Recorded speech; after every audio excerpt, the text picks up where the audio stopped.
այնպես է ստացվել, որ Փաշինյանը նախորդ տարի Արևմտյան Հայաստան եւ Արևմտյան Ադրբեջան տերմինների միջև էր հավասարության նշան դնում, հիմա այս տարի փաստացի Արևմտյան Ադրբեջանի եւ Լեռնային Ղարաբաղի միջև բնակչության վերադարձի տեսակետից այս համեմատությունները ինչ են արվում եւ հասով հետո հիմա օրակարգում բայց ես այնքան հերոսներ ունեմ ուրիշ հարցում քաղաքական ուժերն ասում են, որ եկեղեցու դեմ այս պայքարը նաեւ մեր ինքնության դեմ պայքար է։ Ինչ է կարծում, քաղաքական ընդդիմադիր ուժերը չպետք է հակապետական ընթացքի դեմ կանգնեն, թե լուր պետք է հետևեն։ Ամենայն դեպս ես չեմ կարծում, որ բոլոր ընդդիմադիր ուժերը դες հետևում են կամ դրանից ակտիվ են ստանում։ Այո, այդ խնդիրը կա միասնական պայքար մղելու, բայց ցավոք սրտի դեռևս չի ստացվում։ Հիմա դուք ուզում եք, որպես ես ուրիշների նման ընդդիմադիրների նկատեմ։ Չէ, օրինակ հանրապետական կուսակցությունը եկեղեցու դեմ արշավ է, պարոն Սարգսյան, ամեն կիրակի մի եկեղեցի գնում է պատարագիչների խումբը։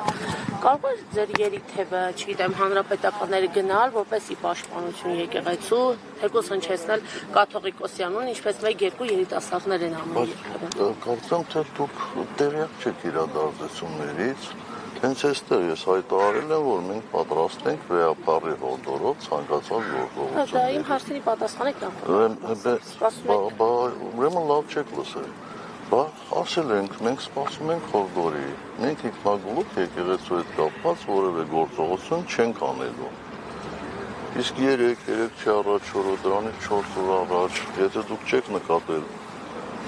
հատկապես ձեր մշակ մեր երիտասարդական կառույցի գործողությունները, ապա ցավոք սրտի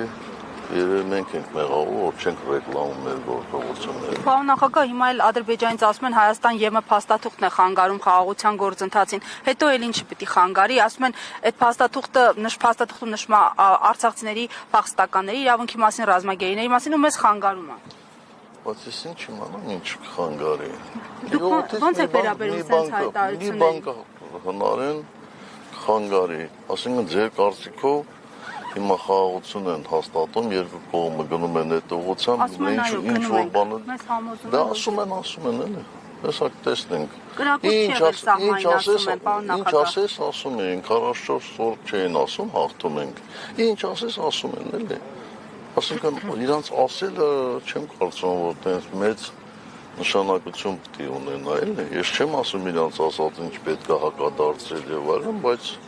բոլոր դեպքերում բոլոր ասածներին չի որ պետք է հավատալ, էլի։ Պարոն նախագահ, եւ նաեւ բանակցային փաթեթի մասին ձեր մանրամասն վերլուծության անդրադառնանք, դուք ձեր շեշտադրումները արեցիք, ամեն դեպքում հակառակ կողմից պատասխանում են, դե հարց լուծողեք, մինչև 2018-ը կարող եք լուծել։ Այդ նույնն է, երբ որ ես ընդհանրապես տենց բաներ չեմ սիրում, բայց համեմատություն պետք է անեմ, էլի, երբ որ կանանցից պահանջեն, որ 5 ամսում երեխա ինչու չեն ունենում, այդ մոտավորապես նույնն է։ Այսինքն այդ ով է ժամկետ դրել, թե ինչ ժամկետում դա պետք է լուծվի։ Մենք ամեն ինչ արել ենք, որպեսզի լուծվի դրականորեն։ Իսկ ինքը այդ են մալադեց ապրի, կար ժամանակում ամեն ինչը հանձնեց ու լուծեց։